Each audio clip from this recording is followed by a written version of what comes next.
Assalamualaikum warahmatullahi wabarakatuh. Selamat pagi dan salam sejahtera bagi kita semua. Selamat pagi anak-anak hebat. Semoga keadaan kalian sehat selalu ya. Hari ini kita akan belajar tema 5 wirausaha, subtema 1 kerja keras berbuah kesuksesan pembelajaran 1.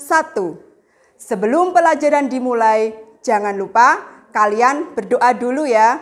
Berdoa mulai. Berdoa selesai. Anak-anak, seperti yang telah kita pahami bahwa manusia adalah makhluk sosial, di mana tidak ada satupun manusia yang mampu hidup sendiri. Begitu pula dengan suatu negara. Untuk memenuhi kebutuhan dalam negara tersebut diperlukan kerjasama dengan negara lain.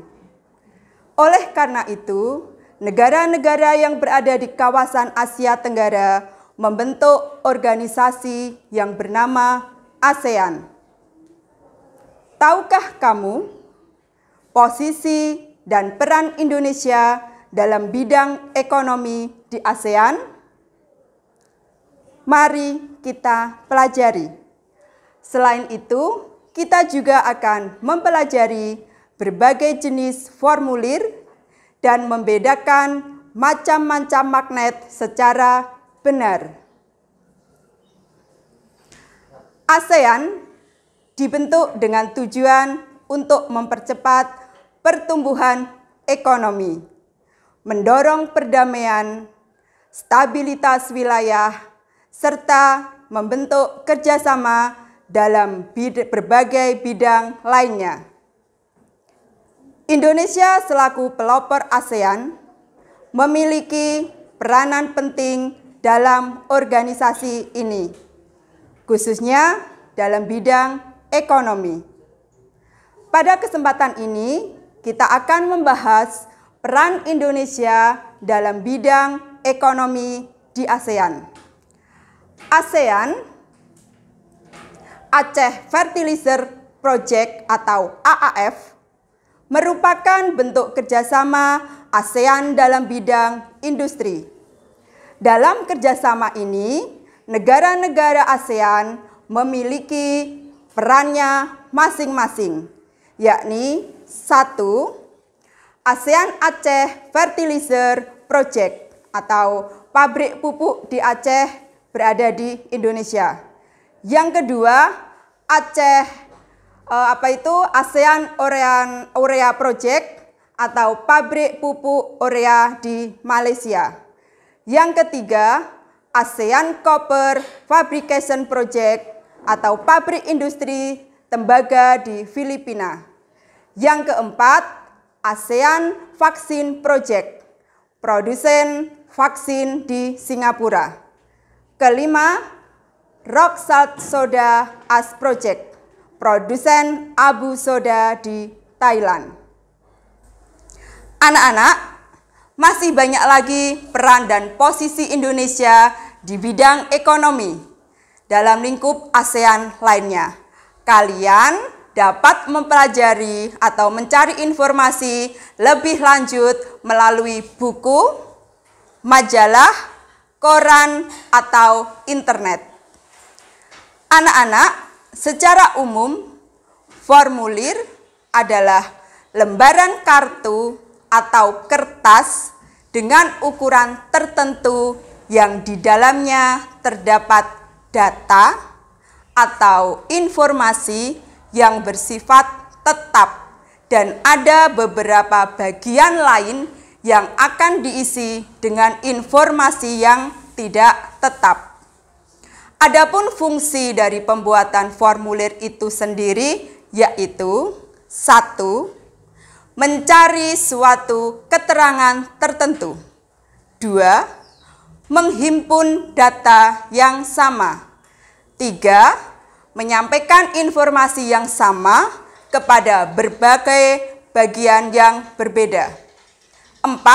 Sebagai bukti fisik. Kelima, sebagai dasar petunjuk untuk bekerja. Sekarang, perhatikan contoh formulir berikut ini. Pada formulir A, terdapat formulir pendaftaran pemain olahraga dan seni. Perhatikan di dalam formulir tersebut. Kalian harus mengisi identitas diri, ada nama peserta, tempat tanggal lahir, lulusan unit TKA atau TPA, kelurahan, kecamatan, nomor telepon, dan jenis lomba yang akan diikuti. Pada formulir B, terdapat formulir biodata siswa SMA Negeri 1 Bojonegoro yang berisi keterangan tentang diri siswa, keterangan kesehatan, keterangan pendidikan sebelumnya yang harus diisi. Nah, jika sudah paham, silahkan kalian jawab pertanyaan berikut ini. 1. Apa yang kamu ketahui tentang formulir? 2. Apa saja jenis-jenis formulir yang kamu ketahui? 3. Apakah kamu mempunyai pengalaman mengisi formulir? 4. Formulir apa saja yang pernah kamu isi? 5. Apa fungsi formulir tersebut? Anak-anak, apakah kamu pernah menemukan magnet di sekitarmu?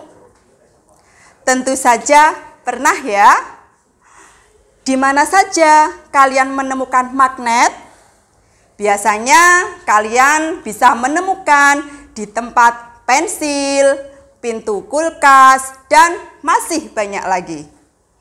Magnet adalah suatu benda yang mampu menarik benda lain di sekitarnya yang memiliki sifat khusus.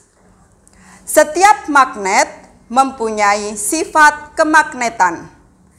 Magnet mempunyai kutub utara atau U dan kutub selatan atau S. Sering kita menjumpai magnet bertuliskan N dan S. N merupakan utara magnet yang berasal dari singkatan North yang berarti utara. Sedangkan S kutub selatannya singkatan dari South yang berarti selatan. Terdapat berbagai jenis magnet berdasarkan bentuknya. Anak-anak, sekarang ayo perhatikan gambar magnet berikut ini. Magnet batang bentuknya menyerupai batang atau balok atau kubus. Magnet silinder bentuknya menyerupai tabung panjang. Magnet jarum bentuknya menyerupai jarum kompas dengan kedua ujung atau kutub magnet. Magnet ladam bentuknya menyerupai tapal kuda atau serupa dengan huruf U. Magnet cincin bentuknya bulat seperti cincin. Magnet keping bentuknya menyerupai kepingan logam. Anak-anak, tuliskan jawaban kalian di kolom tugas e-learning pada modul pembelajaran Haibert kalian. Anak-anak, demikian tadi pembelajaran kita hari ini. Semoga mudah dipahami dan menjadi ilmu yang bermanfaat. Terima kasih. Wassalamualaikum warahmatullahi wabarakatuh.